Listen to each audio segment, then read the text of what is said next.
pain. Lately, I've become very well acquainted with it.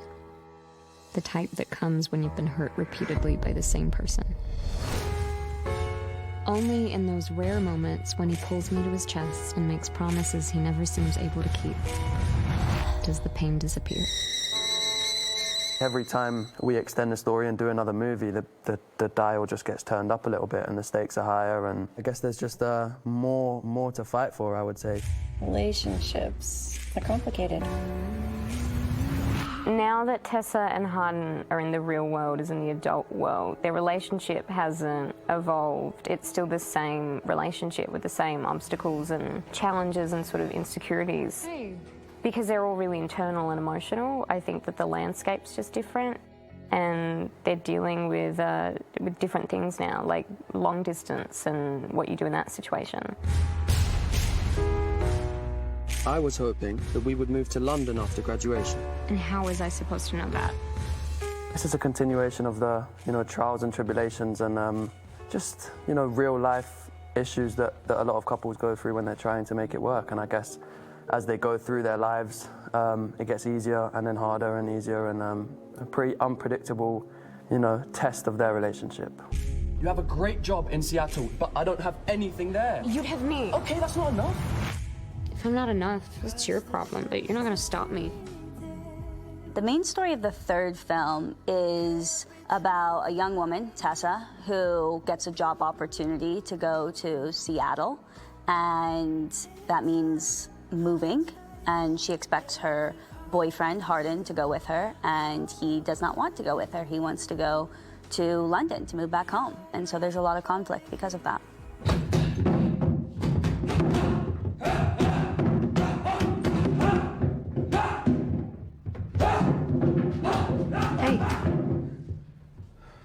Harden has a great story arc. He does change so much, and 99% of that is down to his relationship with Tessa. His arc through the movies is how Tessa, I would say, fixes him and gets him to, really grow into himself and be himself. And action.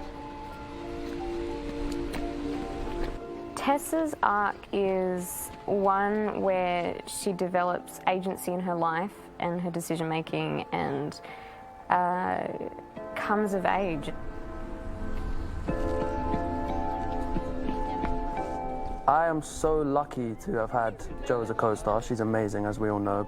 I think we really do have a great dynamic and ability to almost, I don't want to say like read each other's minds. Me and Hero have been doing these films over the course of 2 years, and what's really great is when you are both playing the same characters and you're in these roles for like an extended period of time, you just get really comfortable.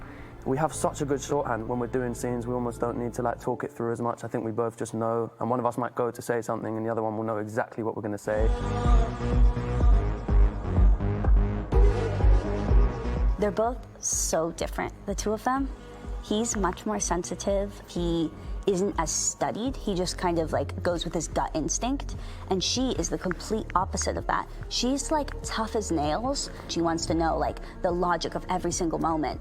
Consequently, you're constantly thinking of the scene through two very different perspectives every single time, which actually helps to keep it balanced. It never becomes just Tessa's story or just Harden's story. You're able, because the personalities of those two actors are so strong. And I think that's why they're so good in those roles too. Castile is such a decisive director. I've never worked with someone who's able to be so creative and sensitive, but also so hardworking with such a great attention to detail. She just seems to, I don't know how she does it, but however she does it, she's the balance between the two. In doing very little in terms of developing the character, she's done more. Because she's realized that we've done 2 previous films, she didn't actually give too much direction to the character specifically, but in doing so much to the other characters and the rest of the storyline, that's kind of given us the platform to really take it upon ourselves to take the character where we want to take it. He is not kicking my ass. And she's read these books and she loves the story, and so we're doing a scene and she's able to say, oh yeah, Tessa was wearing socks in this scene in the book. So I think that's just been really great getting to work with her. Did you ever have feelings for him? There was a moment when... Hey, seriously? It's not fair. Pardon. These films, they are romances, but romance isn't necessarily always beautiful. And that's what the books are. And I think that's what people love so much about the books, is that it's not all glossy. So I think bringing those real moments to it and not just making it feel like a glossy, perfect movie, that was the core of it for me. And that automatically makes it a little bit more mature and darker. These films are really for the fans, and they're a thank you to the people who've supported us. I will never forget that the After fans was like the first family who kind of career-wise allowed me to do all this. So no, I will be eternally grateful. I'll never forget them. I think I would just want to say to people who've been with us for this long, thank you, because without them we wouldn't be here shooting number 3 and 4. A massive thank you to all the Afternators out there. You're my better place, Tess.